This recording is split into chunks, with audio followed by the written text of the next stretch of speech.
Hey y'all, welcome to my channel, Up and Edited. I want to do a continuation of the last video I did on preparation is key to facing whatever may come your way. Uh, in the first video, I talked a lot about power of attorney.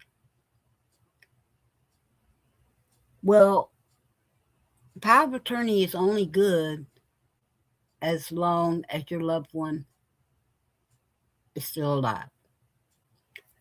It is none and void the moment they pass away.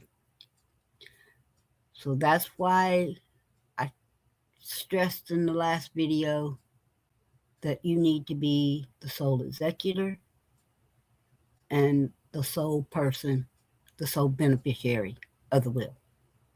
Because you can make all the decisions. You know what your loved one wanted. And uh, things do change. I'm going to say this real short because I do not want to keep this video as long as the last one. Things change. Like you or your spouse may have said years ago, or even 6 months before they pass away, oh, I'd like so-and-so to have this, so-and-so to have that. Well, you don't put that in your will. They may have even, or you may have even told the person that, okay, I'll leave this to you. But things change. Sometimes when people get sick, or, or older, family members, even friends, just drop off. They don't call you. They don't send you birthday cards. They don't send Christmas cards. It's just like you're non-existent. So anything that was verbally said back then is subject to change. And that happened in our case. My husband had verbally told a particular person that a collection that he has, that he would make sure that I turned it all over to him. Well, all I have to do is get a copy of the will and see how he changed his mind. So if he'd have wanted them to have it, he'd have stipulated. But he did tell me towards the end, no, absolutely not. They didn't care enough to call me, check on me, send me a card or anything. He says, it's all yours, just like I told him. I said, well, everything of mine is yours as well. Because we did not set up the will to be selfish. We wanted to make sure each other was taken care of. Okay. Now, I want to touch on cremation again. And then I'll get to burial stuff. You do not need a third party, a second or a third party for cremation. Most states and cities have what they call direct cremation. If you know in advance that your loved one is going to pass away, or even if you don't, educate yourself. Educate yourself. I advise everybody that's listening to this, educate yourself on a crematorium that does direct cremation, whether your spouse passes away at home, a hospital, a nursing home, wherever, or any family member in general.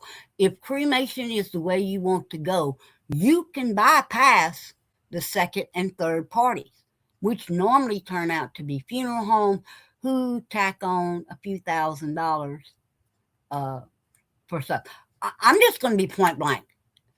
My husband's cremation cost me $800. That was them going to the hospital, removing him, going through the process. The urn cost me extra. We had picked out an urn prior, but when I went into the urn room, I found one that was just so him until I decided to go with it. Okay. You can even buy urns on eBay if you want to. You need to educate yourself on that. Okay, now we're going to get to these people who like to, or into full burials where funeral homes involved and everything. Let's say that, 10 years, 20 years ago, You and your husband bought plots in a cemetery. Well, you know what you bought? You bought 6x3 dirt. It's the most expensive real estate you'll ever buy. Think about it. But when you pay for that, you're assuming that once your loved one passes away or you pass away, that uh, since you paid for it, well, that pays for them processing the grave, meaning digging the grave spot and putting in the cement box. I call it a cement box because I swear I don't know the proper term of it. Uh, the liner. Uh, that does not come with you buying that plot of ground. You will find that out when you start talking to the funeral directors uh, at the funeral home. Uh, I had a friend who was quoted $600 to open the ground, uh, and it was going to be like $1,200 for the vault. That's the word I was looking for. To place the vault in, then they would be charged once the casket was put into that vault to seal the lid on it. Then it would cost them again to cover it with the dirt that they dug out. You need to think about that. Uh, you have to be careful with whom you deal with a funeral home if you do the prepaid burials, because a lot of funeral homes out there will take your money, have everything set, and I have seen it time and time again on YouTube videos. I have seen it on news broadcasts where, boom, all of a sudden a funeral home goes out of business. Well, guess what? You're stuck with a useless piece of paper that you spent thousands of dollars on, that you put your trust into, that would be ready at your time of demise. Be very careful with that. Okay? Now, titles, any title that you have. I'm not talking about your property and your home. That has to go through probate, unless for whatever reason it was already in your name solely, or it was in your husband, or even jointly. You still, at one time, my husband had suggested to go ahead and turn it over to me. And when I spoke to uh, my second attorney, because we had two attorneys, and they said, absolutely not. Do not do that. Do not sign that. Don't do that. Because if I had, then I wouldn't have the taxes, the property taxes, grandfathered in. So basically, what I pay on my property taxes are the same as if my husband was still alive. Okay? So be careful on that. But if you own things that do have titles, uh, vehicles, and they're in your spouse's name, boats, oh, they don't have one, they have three titles in most states. They have the trailer, the boat, and then the motor, uh, which I found out later. Uh, Now, as far as ATVs and farm equipments, like those side by sides, mules, whatever they want to call them, I don't know about that. But y'all, those of you who own them, do know about that. If that is in your spouse's name, and you know in advance that your spouse is going to pass, my advice to you is have them titles put into your name. Go ahead and get it done. Don't think twice about it. Get it all in your name. As long as it's all in your name, that's something that has nothing to do with the will, the probate of the will, or anything else like that. All right. Now, we're going to get to valuables. That can be anything from jewelry to tools, uh, lawnmowers, riding lawnmowers, uh, pew-pews, I'm going to have to say that, uh, whether it's a hand one or a rifle, whatever, anything like that, don't ever give that stuff away. You can get serial numbers off of everything. Uh, Make, model, serial numbers off of everything. Tools, tractors, lawnmowers, whatever. Okay, and pew-pews. You can go online yourself, or if you have a friend that you actually trust, which I do, I have a couple of them. Uh, as far as pew-pews go, I know what they're worth. And I have no use for them. So, uh, sell them. Put that money back. If, say, in my case, I have 2 vehicles. If there was a third or fourth one, there was a time me and my husband had 6 vehicles in the yard. Don't ask me why. We just kept, we just had vehicles. We had 2 trucks, uh, 2 cars, a van. Actually, there were 6 vehicles because there was the van, the 2 trucks, and then there were 3 cars. I'm sorry. So there was 3 cars. Nobody needs that many vehicles, but we had them. Sell off the ones that you know you don't need. Now, with that being said, that doesn't have to be the oldest vehicle in your yard. Number one, older vehicles are actually more reliable than these computerized things we have nowadays. They're cheaper to work on. I've got a truck sitting out in my yard. I don't care who knows. It's a 2001. That truck is cheaper to work on and maintain than my 2015 car is. And, I've had people make comments with, oh, good luck with that 20-something-year-old truck you got. Well, you know what? I'm going to have better luck with my 20-something-year-old truck than you are the first time a computerized item goes out, and it's going to cost you more to have it fixed than I paid for my truck. So, and I maintain all of my vehicles. That is something, ladies, even men. I know men who don't know anything about vehicles. Keep your vehicles maintained. Change that oil when that oil needs to be changed.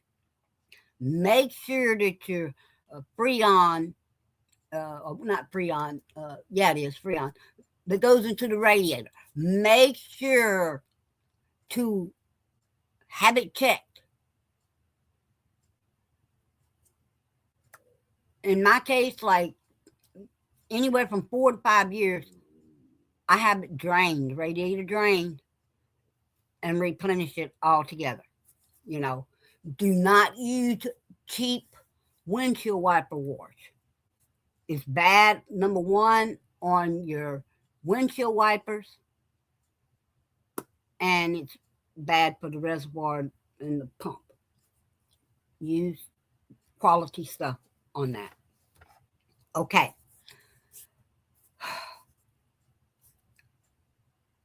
How can you help people with grief? Just listen to them. If they call you, just listen to them. They may be venting, they may be sharing a happy memory, they may be crying. Just listen to them. Okay, and stop wasting money sending people flowers. Flowers are a thing of the past. There was a reason for flowers way back in the day. That same reason is no longer exists as to why flowers were sent. They were originally sent because there was no such thing as embalming, and back in the day, people, you know, that coffee tables used to be referred to as coffin tables, and everyone had one in their house, a sturdy one. Most bodies were laid out in the home. There was no embalming or anything like that, so that's why the flowers came in, and you can figure out why. So, flowers are an unnecessary thing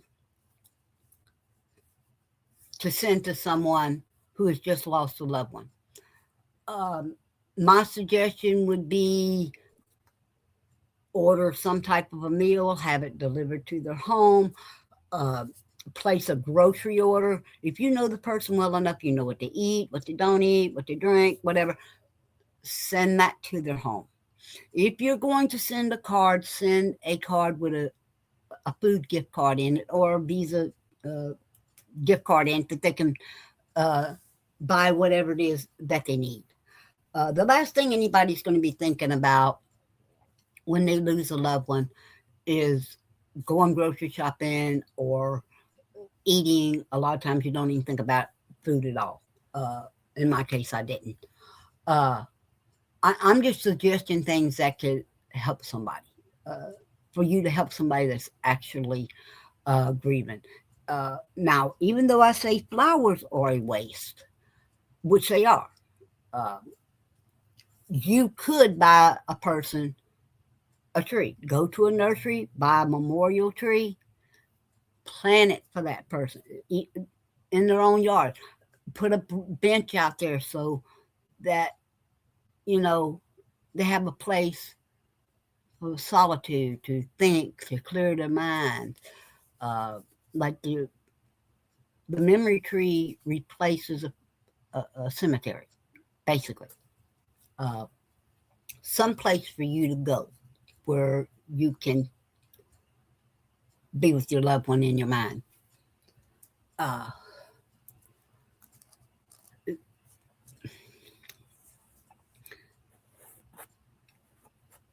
that's the things that I can recommend. Uh, do not tell somebody, well, you need to get a cat, you need to get a dog, uh, you need to do this, you need to do that. And whatever you do, I don't care if it's 2 years, 3 years, 4 years, or 10 years, do not try to set your friend up with a blind date.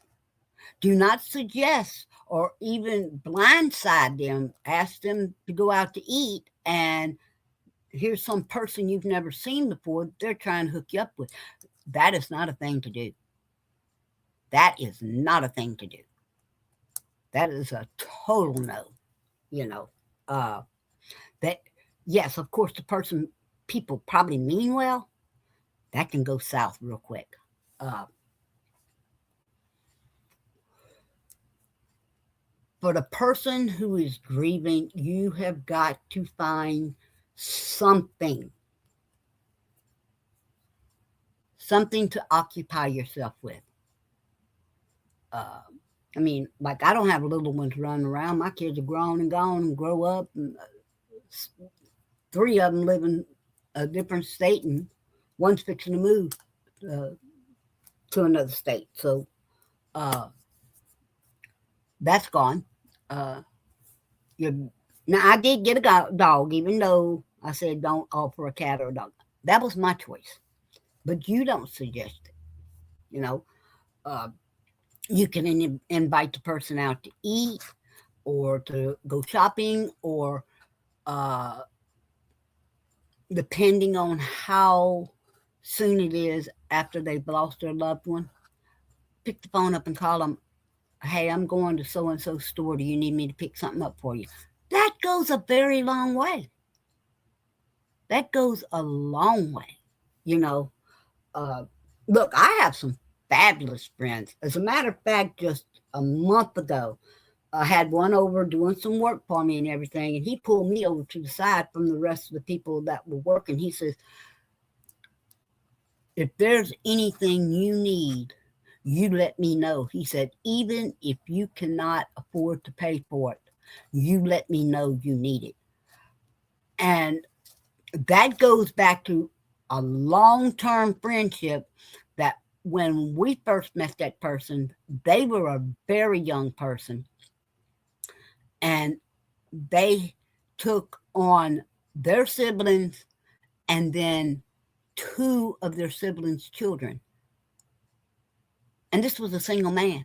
He wasn't married, didn't have a girlfriend, didn't have a wife, nothing. And me and my husband used to come up with jobs for him to do because he was so hardworking. He was trying everything he could to take care of his family. That we just made up stuff, or not really made up stuff. It's stuff we could have done ourselves, but I didn't want to do it, and he didn't want to do it, so we just pay him. He has never forgotten the kindness that we showed him. He knows he had food on his table because we helped him, and now he's returning the favor. So that. Let's get back to that. Go cut your friend's yard. If if it's a with a man, it doesn't matter if it's a man or a woman. Go cut their grass. Weed eat. If they have flower beds, go over there and weed them out and stuff for them. You know, uh, go wash the car for them. There's a million things that you can do. You can even offer to come in and help them with housework. There's so many things that you can do besides buy flowers that are basically meaningless. I mean, so anyway, y'all, I hope this has helped somebody. If you have any questions about anything or I missed something in this, let me know. I really don't want to do another one of these videos, but I will if I think it would help somebody. Y'all do something nice for somebody, and I appreciate y'all listening to this. And I'm out.